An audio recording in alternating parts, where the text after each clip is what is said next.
Welcome to Bloomington Today. I'm Joe Nelson. I'll be filling in for Lori Schulte while she's on leave through December. Thanks for joining us. The new garbage and recycling program officially begins October 3rd. By that date, carts should be switched out and your new hauler should already be running your route. A little background first, the city is now coordinating garbage and recycling services with the help of a new consortium made up of Bloomington's 6 licensed haulers. Many residents will have a new hauler and new carts. With the start of the program, there will also be a new billing process handled by the city.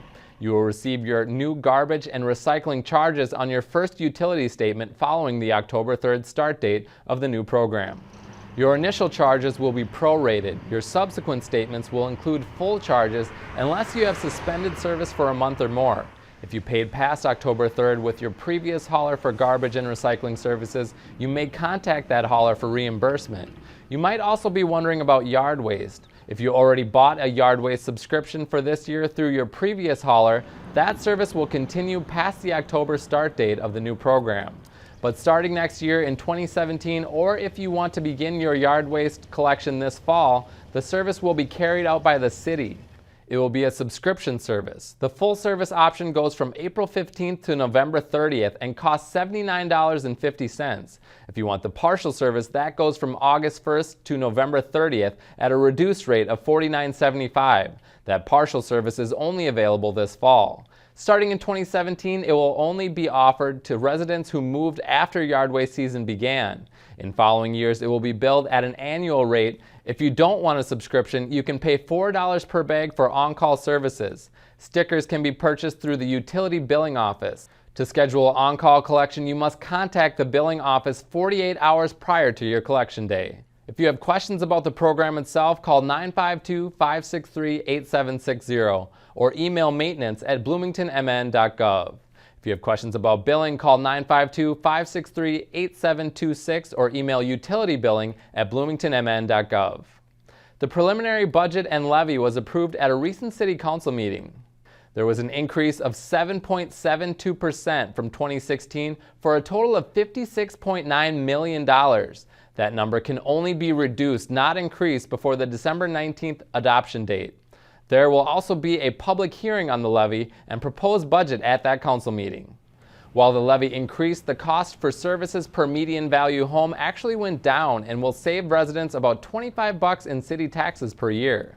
This is possible because Mall of America is coming out of a tax increment financing district, which increases the tax base over which the total levy is spread.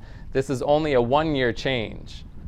Finally, we want to introduce you to the new Creative Placemaking and Community Engagement Director. It's a new position and may change how residents connect with the city.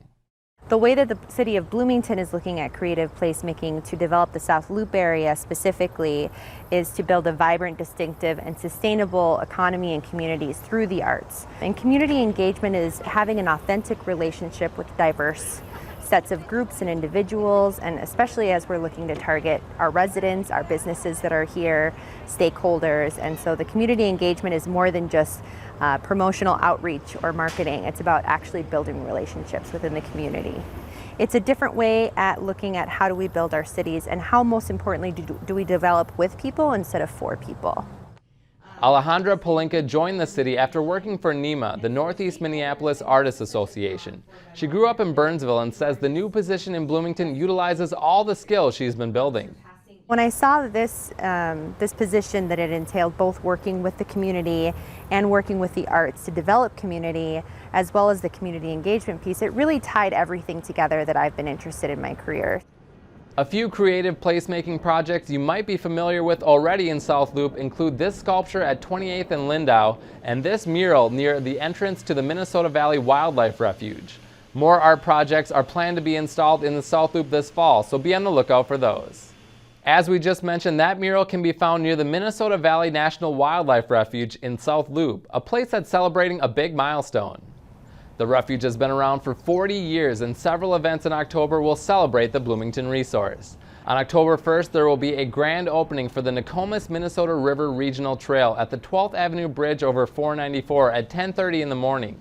The Bloomington Bike Alliance will provide a guided tour from Wrights Lake Park to the ribbon cutting, then to Taft Park in Richfield. That starts at 10 a.m. If you can't make that event, you can celebrate the Refuge again on October 8th. The free event at the Visitor Center will offer archery, fishing, a live bird show, and nature hike. You can even build a birdhouse and learn to call in a wild turkey. These hands-on demonstrations will go from 9 a.m. to 4 p.m. There will also be food trucks at the Refuge from 11 to 2. For more information, call 952-854-5900 or email minnesotavalley@fws.gov. The Minnesota Valley Wildlife Refuge isn't the only place you'll find beautiful scenery in Bloomington. Pond Dakota Mission Park is full of green space and the city needs your help to protect it. A buckthorn bust is taking place October 1st at Pond Dakota Mission Park. It goes from 10 a.m. to noon. Buckthorn was originally brought over from Europe and spread all the way to Bloomington. This hardy shrub kills native plants by stealing their sunlight and soil. Buckthorn is usually one of the first plants to bloom in the spring and the last plant to drop its leaves in the fall. The plant spreads when birds eat the berries and scatter them throughout the city. If you want to volunteer, wear sturdy shoes, jeans, long sleeve shirts, and eye protection. Some cutting and removal tools will be provided, but please bring a bow saw, handsaw, or shears if you have them. Water and snacks will also be provided for volunteers. That's the buzz on Bloomington today. If you would like to watch other stories from the show, go to this week's playlist where you'll find a video taking you inside Business Day at City Hall where companies and the city got together to build relationships. There's also a piece about the amped up safety at several popular crosswalks around the city. Check those out and thanks for watching.